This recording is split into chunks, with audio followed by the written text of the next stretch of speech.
Welcome to Khadija Talimwali YouTube channel. आइए इस नए तज्जिए में चलते हैं जहां हम नाइजीरिया की माईशत को एक बिल्कुल मुख्तलिफ ज़ाविये से देखेंगे। हम यहां उस अजीम लेकिन बिल्कुल नादीदा माशी इंजन की बात कर रहे हैं जिसे वहां की ख़वातीन चला रही हैं। ये वो हिस्सा है जो अक्सर बड़े एदाद व शुमार में कहीं गुम हो जाता है, लेकिन दरअसल इसके असरात बेहद गहरे हैं। इस पूरी तस्वीर को वाज़े करने के लिए हम इन 5 अहम पहलुओं से गुजरेंगे। पहला, नाइजीरिया की अजीम मईशत।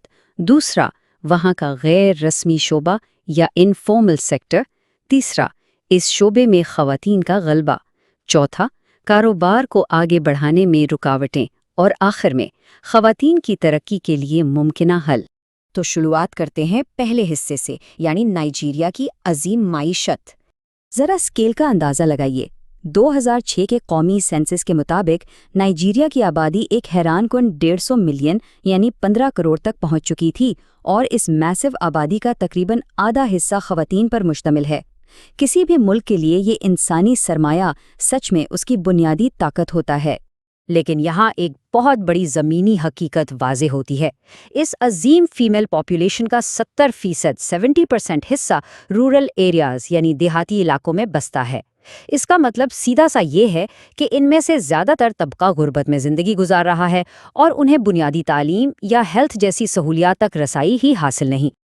अब आते हैं दूसरे हिस्से पर, दी अनसीन इनफॉर्मल सेक्टर, यानी वो गैर रस्मी शोबा जो नज़र नहीं आता।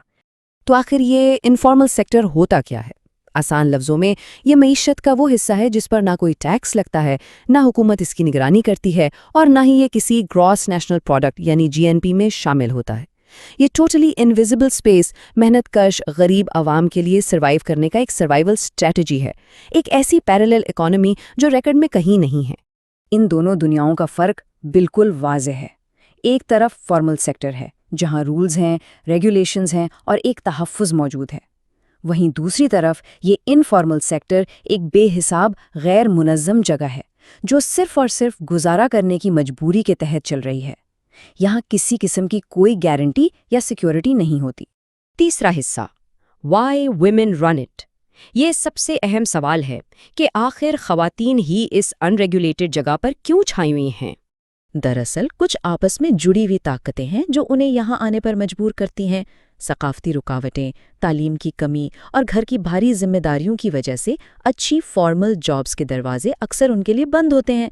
इसीलिए वो इस इनफॉर्मल सेल्फ एम्प्लॉयमेंट की तरफ आती हैं, क्योंकि यहाँ बिजनेस शुरू करना आसान है और पैसा भी बहुत कम चाहिए होता है। इसे दोहरा बोझ या द ड्यूअल बर्डन कहा जाता है। छोटी मोटी ट्रेडिंग करना या घर पर छोटी मसनूआत बनाना, इनके फ्लेक्सिबल औकात एक बहुत बड़ी ज़रूरत बन जाते हैं। इस तरह ख़वातीन अपनी आमदनी भी बनाती हैं और साथ ही साथ अपने परिवार की देखभाल का मुश्किल काम भी मैनेज कर लेती हैं। ये एक लगातार जद्दोजहद है। और इसका नतीजा क्या निकला? ये इनफॉर्मल जॉब्स फराहम करने का एक बहुत बड़ा ज़रिया बन चुका है। इसने नाइजीरिया में ख़वातीन की कुल लेबर फोर्स का तकरीबन 46% 46% हिस्सा अपने अंदर एब्जॉर्ब कर लिया है। ये कोई छोटा नंबर नहीं है। इसका मतलब है इकोनॉमी का एक बहुत बड़ा पहिया इन्हीं के कंधों पर है। चौथा हिस्सा, बैरियर्स टू बिजनेस ग्रोथ। आइए देखते हैं कि इन ख़वातीन को रोज़ाना किन सिस्टम की रुकावटों का सामना करना पड़ता है। सिर्फ नंबर से हटकर थोड़ा ज़मीनी हकीकत को देखते हैं। लैगोस के इलाकों मुशीन, अगेजे और लैगोस आइलैंड में लगभग 150 ऐसी ख़वातीन का फील्ड सर्वे किया गया जो इस सेक्टर में काम करती हैं। जब इनकी कहानियां सामने आती हैं तो मैक्रो इकोनॉमिक एदाद व शुमार की असल संगीन हकीकत समझ आती है। अगर तालीम की बात करें तो ये नंबर्स सच में चुका देने वाले हैं। आधे से ज़्यादा ख़वातीन के पास सिर्फ प्राइमरी तालीम है, ये उससे भी कम। जब बेसिक एजुकेशन ही नहीं होगी तो लाजमी सी बात है कि अच्छी स्किल्स और फॉर्मल जॉब मिलने के चांसेस वैसे ही सिवियरली लिमिट हो जाते हैं। बिजनेस को एक्सपैंड करने की बात आती है तो हालात और भी मुश्किल हैं। सर्वे में शामिल 77.3% ख़वातीन ने बताया कि वो फाइनेंस या सरमाए की शदीद कमी की वजह से अपने बिजनेस को बढ़ाने के काबिल ही नहीं हैं। वो चाहे जितनी भी मेहनत कर लें, सरमाए के बगैर आगे बढ़ना नामुमकिन हो जाता है। और इसकी एक बहुत बड़ी वजह है ज़मीन या प्रॉपर्टी का ना होना, क्योंकि उनके पास ऐसी कोई चीज़ नहीं जिसे कोलैटरल या ज़मानत के तौर पर बैंक को दिया जा सके। تو روایتی بینکوں اور بڑے فائنینشیل انسٹیٹیوشنز کے دروازے ان کے منہ پر ہمیشہ کے لیے بند ہو جاتے ہیں۔ اب سروائیو تو کرنا ہے، تو سسٹم کی اس بے رخی سے بچنے کے لیے 90.3% 90.3% خواتین مجبور ہو گئیں کہ وہ نچلی سطح کے مائکرو فائنانس گروپس کو جوائن کریں، تاکہ کم از کم انہیں تھوڑا بہت لون مل سکے اور ان کے خاندان کو 2 وقت کی روٹی مل سکے۔ 5واں اور آخری حصہ، empowering women for development. Problem تو ہم نے سمجھ لی، اب دیکھتے ہیں اس کو ٹھیک کرنے کا عملی حل کیا ہے۔